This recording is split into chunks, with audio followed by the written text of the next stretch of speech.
Mais uma vez, a paz do Senhor a todos.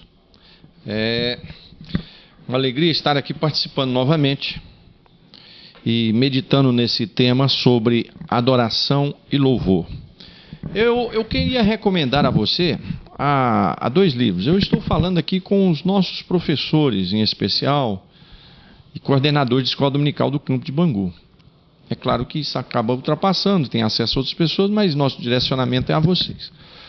Então, eu queria recomendar duas leituras. A primeira é um livro de Russell Shedd sobre adoração e louvor. O outro é de um autor inglês chamado J.C. Ryle. O nome do livro é Adoração. Um eu já li, o do Shedd. Foi há alguns anos atrás. O outro eu não li, mas eu sou leitor de J.C. Ryle. Muitos estudos bíblicos que eu ministro são baseados em livros dele.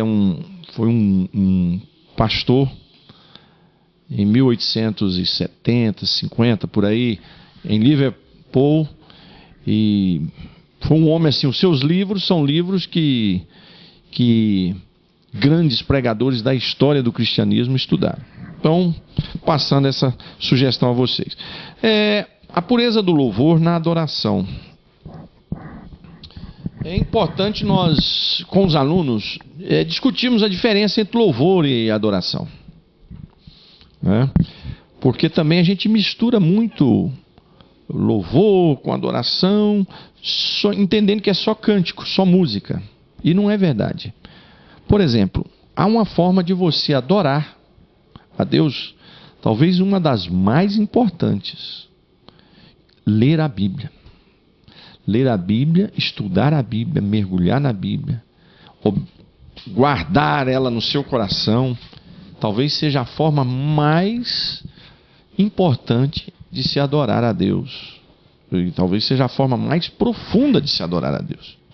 Então eu queria que você discutisse isso com o seu aluno, porque senão a gente fica aquela visão de adoração e louvor só com cânticos ou formas de cultos que são praticados. Então eu estou levantando um tema aqui que não está aqui na revista, nessa lição. Então, adoração, leitura da palavra de Deus, talvez seja uma das principais formas de você adorar a Deus. Por quê? Porque quando você vai ler a palavra de Deus, você se quebranta, você se coloca, se predispõe a ser corrigido, orientado, santificado, abençoado. E ali você está ouvindo a voz de Deus. E você se coloca a obedecer esse ensinamento. Então, discuta isso com seus alunos. Eu coloco isso como um primeiro ponto para você discutir. Outra coisa é nós definirmos uma diferença entre louvor e adoração. O louvor, ele pode ser dirigido não somente a Deus. Uma forma de cântico, cântico à pátria, cântico a alguém. Não estou dizendo que nós temos que fazer isso, mas louvor é isso também.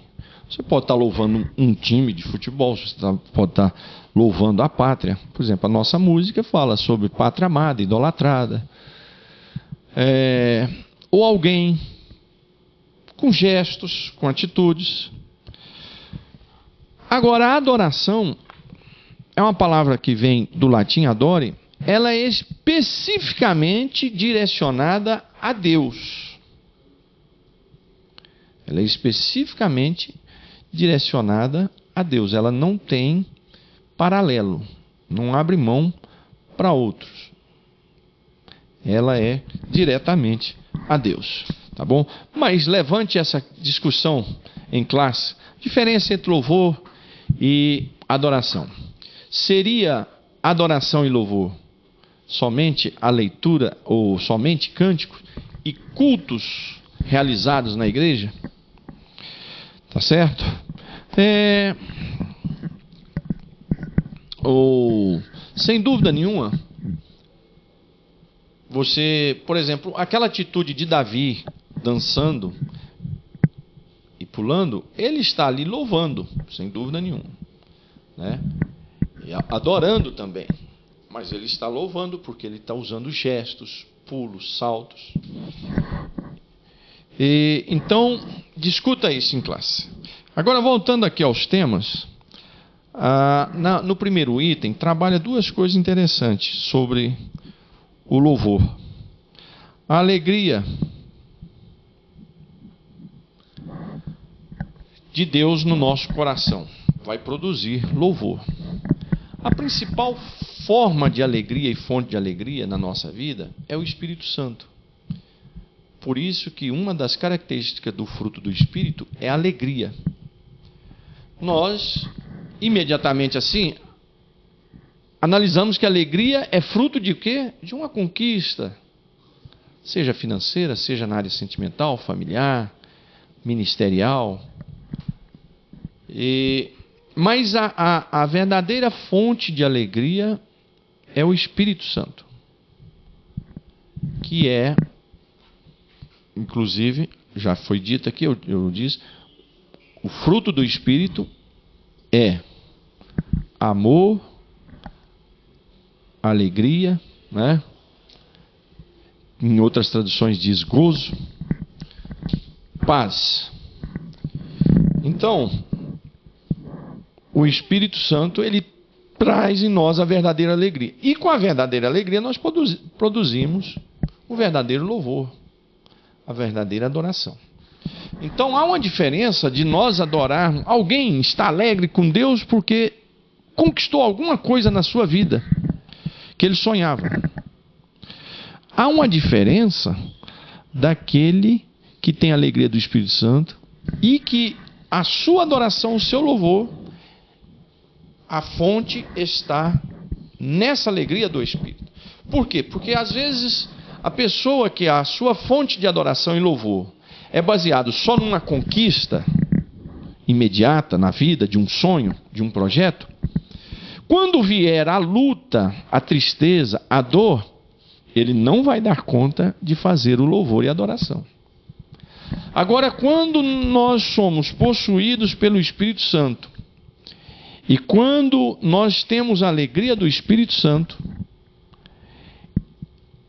aí sim vai vir um louvor e uma adoração duradoura, porque essa também louva não só nas conquistas dos nossos sonhos realizados, mas ela também vai adorar e louvar na hora da dor e da tristeza.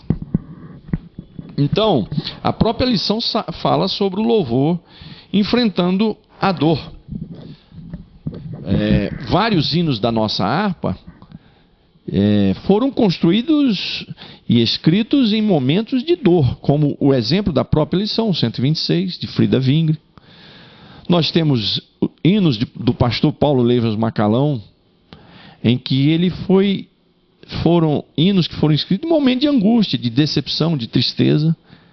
Ele puxa um louvor, ele constrói um cântico em adoração a Deus. Então é importante nós observarmos. E eu queria que você discutisse isso com a sua classe, sobre o louvor na hora que aquela conquista que nós sonhamos não veio. O louvor e a adoração naquilo que nós pedimos a Deus e Ele não nos deu. O louvor e a adoração na hora da luta. Um exemplo. Paulo e Silas, eles estavam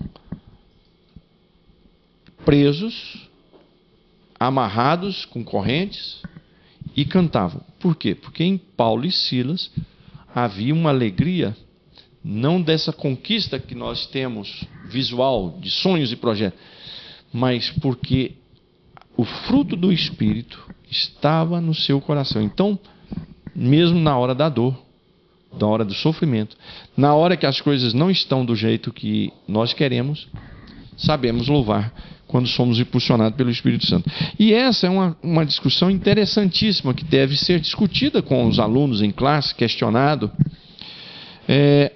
Nós aprendemos a louvar quando Deus diz não para nós.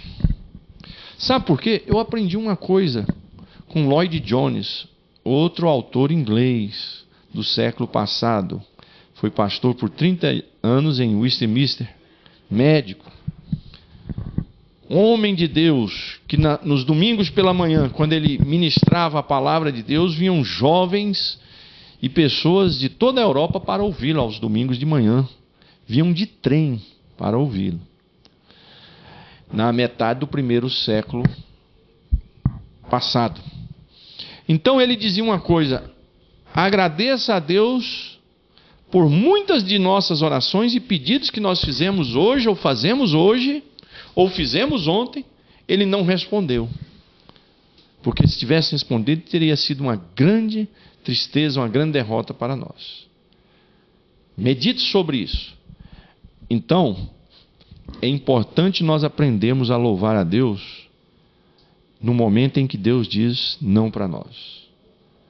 No momento em que estamos passando também as dificuldades. E você vai louvar a Deus como testemunho das grandezas de Deus, como aí já expõe a revista. E a lição no item 2 levanta sobre a crise do louvor, né? Aonde ele coloca sobre cultos que deixaram de ser cultos e viraram shows, de pessoas que utilizam o púlpito como palco e querem se transformar em verdadeiras celebridades. Isso também deve ser discutido. Porque, na verdade, quem levanta essas pessoas é eu e você. A gente quer fazer uma festa para os jovens, ou para das irmãs, ou dos varões, ou festa da igreja. A gente fica atrás de famosos, celebridades. E às vezes não preocupamos de olhar o histórico de vida dessa pessoa. É membro aonde? Congrega aonde? Dá o dízimo aonde? Serve a Jesus aonde? E isso tudo deve ser levantado pela igreja, por nós. Então, por isso que às vezes alguns louvores nossos vão tomando caminhos diferentes, porque deixamos de fazer o culto para virar um show, né? Então discuta isso, sobre culto e show, sobre verdadeiros ministros de Deus, homens e mulheres de Deus. Não tem problema a pessoa ser famoso. O fato de ser famoso não quer dizer que ele não é um instrumento de Deus. Às vezes se tornou famoso porque Deus deu dons e talentos que levaram ele a ser conhecido, pregando, cantando. Agora é importante ver se a conduta de vida cristã está de acordo com dons e talentos, porque eu já discuti aqui com vocês que muitas vezes nós valorizamos os talentos e dons e não preocupamos com o caráter, com a vida cristã de quem está por trás desses dons e talentos. Então tem que conciliar as duas coisas. Discuta isso em classe, né? E discuta também sobre essa preocupação que nós devemos ter de buscar um verdadeiro louvor e adoração que atraia a presença de Deus para nós. Também sou contra aquele que prega, aquele que canta dizendo: a igreja do passado era melhor. Isso eu não acredito nisso. Primeiro que nosso Deus não anda para trás, nosso Deus anda para frente. Então o renovo de Deus é para frente. O melhor de Deus ainda está para vir. Então, essa choradeira de a igrejinha do passado, não, nós temos que observar quantos erros a igreja do passado também cometeram. Como nós cometemos hoje, a igreja do passado também tem as suas falhas, seus erros. O segundo século da história da igreja estava ali pertinho da história dos apóstolos, apagaram a história dos apóstolos. E o período de mais de mil anos, cerca de 1000 anos da igreja, chamado período das trevas, E o nosso período aqui no Brasil, da igreja evangélica, teve suas falhas também. Então, nós não podemos viver do passado, como aquele sacerdote, quando Neemias,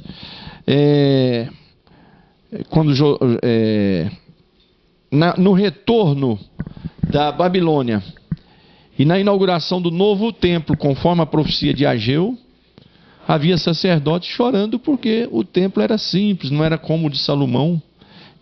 E eles começaram a chorar. Aí veio a profecia dizendo: não, senhor, a glória da segunda casa será maior do que a primeira. Ainda que essa casinha é simples, não é semelhante à de Salomão, que era de ouro, de grande estrutura, e que por causa disso também Deus não a desprezou, pelo contrário, houve uma glória descida sobre aquele templo. Mas também Deus mostrou que o renovo dele não para. Então, eu queria que você discutisse essa questão da busca da presença de Deus no louvor, mas não naquela discussão: a igreja do passado era assim, a igreja do passado tinha muitas falhas. Muitas falhas. E que eu creio que a igreja está em evolução, né? Em crescimento para esse encontro com Jesus.